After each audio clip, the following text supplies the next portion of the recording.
Hello. Hai guys, saya King. Selamat datang ke Luar Lita.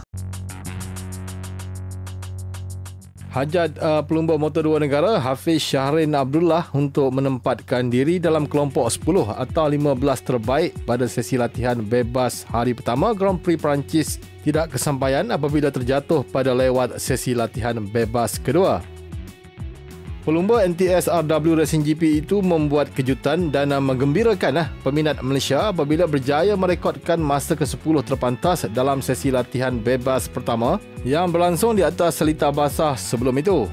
Pada awal sesi pertama, dia pernah menduduki tempat kedua menyebabkan ramai peminat yang biasa mencari namanya di kedudukan bawah menyangkakan Hafiz Shahrin tidak berada dalam kelompok 20 terbaik.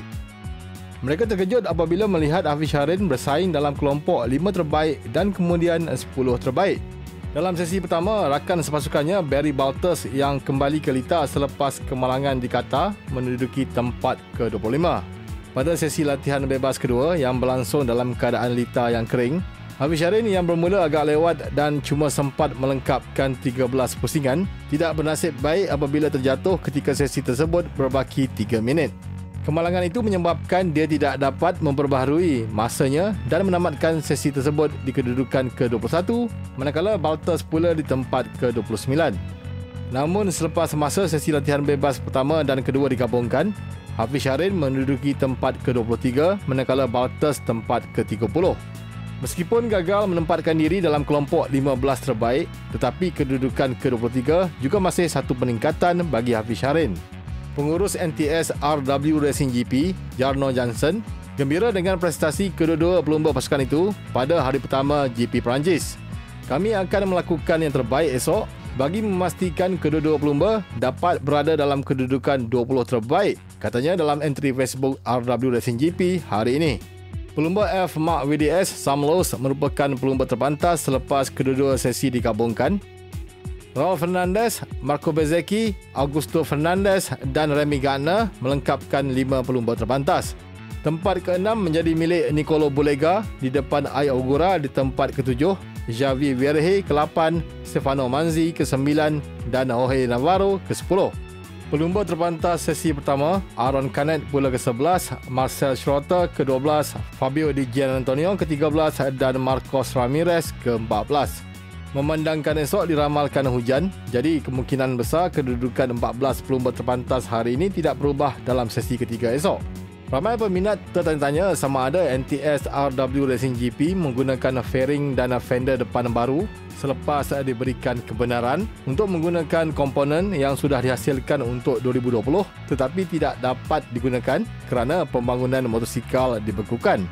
Saya pun tertunggu juga kenyataan rasmi daripada NTS RW Racing GP, tetapi setakat sehingga video ini dihasilkan, belum ada sebarang pengumuman dibuat oleh NTS RW Racing GP. Tapi berdasarkan pengamatan saya terhadap fairing motosikal Hafiz Shahrin yang digunakan di Le Mans dan sebelum ini, saya tak nampak sebarang perbezaan. Tidak pastilah kalau ada dipasang semasa perlumbaan sebab gambar yang saya rujuk itu adalah sebelum sesi latihan bebas pemula dan gambar-gambar yang diedarkan oleh RW Racing GP semasa sesi latihan bebas tersebut. Sementara itu dalam kelas MotoGP, dua pelumba tuan rumah Johan Zarco dari Pramac Racing dan Fabio Quartararo dari Monster Energy Yamaha mendominasi sesi latihan bebas kedua. Sesi kedua berlangsung dalam keadaan Lita yang agak kering, membolehkan pelumba merekodkan masa lebih baik berbanding sesi pertama. Sesi kedua ini juga penting bagi pelumba menempatkan diri dalam kelompok 10 terbaik untuk layak secara automatik ke pusingan kelayakan kedua, memandangkan sesi latihan bebas ketika esok dijangka berlangsung di atas Lita basah.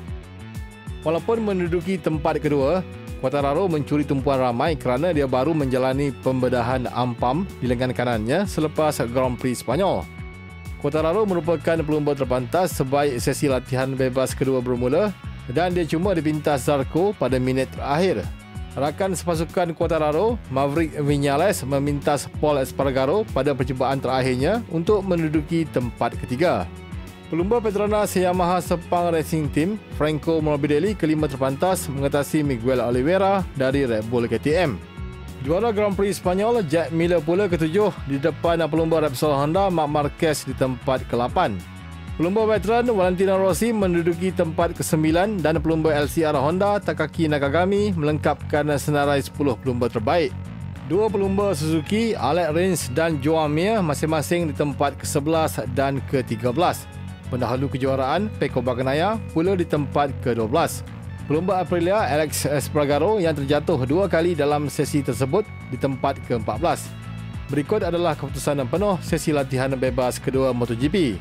Okey, saya King. Terima kasih kerana menonton. Selamat meraihkan Aidilfitri. Maaf zahir dan batin. Assalamualaikum dan salam sejahtera.